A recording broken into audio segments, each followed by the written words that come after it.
This is MGDFX bringing to you a new series which brings together the passion I have for video games and my chosen profession and the occupation of education. First, let me give you a rundown, a little history lesson about myself. I've been teaching since after college, early 90s, and I started off teaching English to individuals from Japan that were in New York City, and I was their tutor for some cash. And it was just like a little side business. Then I started teaching special needs students at BMCC. It's like a Borough Manhattan Community College in New York City. Then I took a break and started working for the public school system in New York City. Then I was traveling overseas and became a, a TESOL teacher for teaching English to students of a second language in different countries. But right now I'm in Cambodia. And it starts off with this conversation of why I thought it was interesting about education in video games. And I want to start this series off with a statement: video games saved my life. Now, why would I say something like that? Let's put it like this. I'm in my bar in Cambodia, and we were talking. The conversation started with talking about law enforcement and getting involved with having interaction with cops. And I made a statement: I've never been in handcuffs. And I got these looks.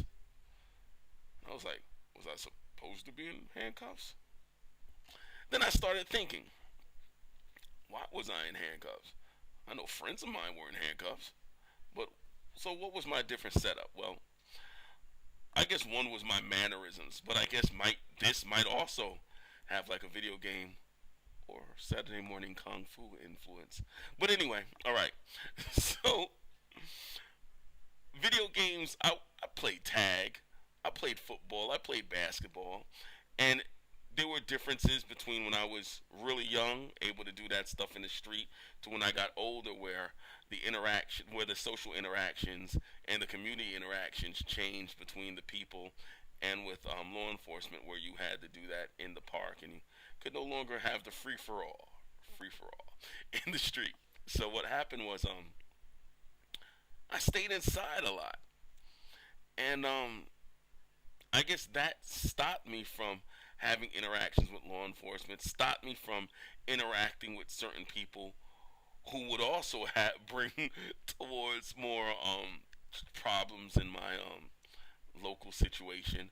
And video games made me more of a non-local person, where I'm playing with people from the UK, people all over the United States, and stuff like that. So that's right, parents, mom, dad, aunt, uncle, grandma. You want to have your kids to not be so influenced by their local social peer group? Get them a video game system and an internet connection. Okay, watch it. Like, make sure they're not watching things they shouldn't be watching. Kids.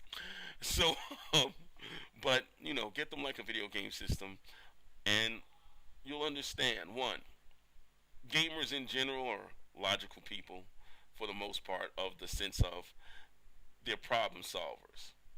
Sometimes it comes to the fact that they'll try and prove themselves right even when everybody else proves them wrong, because their problem that they're trying to solve is, how can I still be right? But they're problem solvers, and they usually have more independence than most other people. One, and it's not only that. When I was playing video games, it wasn't the cool kids that played games. It was the geeks and the nerdy kids. Now, like, the cool kids play games, and I don't know what the geeks and the nerds do. Anyway, um, but even if it's like that, you don't have to play with the people that you're in your local scene. It's not like, oh, I have to play with Timmy down the block. Well, I'm Timmy. He ain't on my friends list. so so you get to interact with people all around the globe that you don't have to have any peer pressure from. You don't have to have, because you don't know these people. So video gamers are more independent for the most part. Yeah, sure, they run in packs. Sometimes they run in groups. I don't know what a flock of horses is called, or a flock of bots are called, or a flock of unicorns are called. But anyway, but there are their fanboyisms and stuff like that.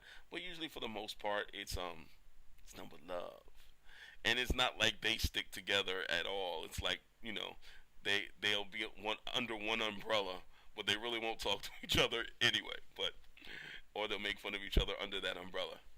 Ella, Ella, yeah. So I want to bring to you this new series, Education in Video Games, and we'll talk about why education and video games go together, and how you, as either a teacher or a parent or a student, should find yourself playing video games, not just for jobs, not just for understanding business and industry, not just for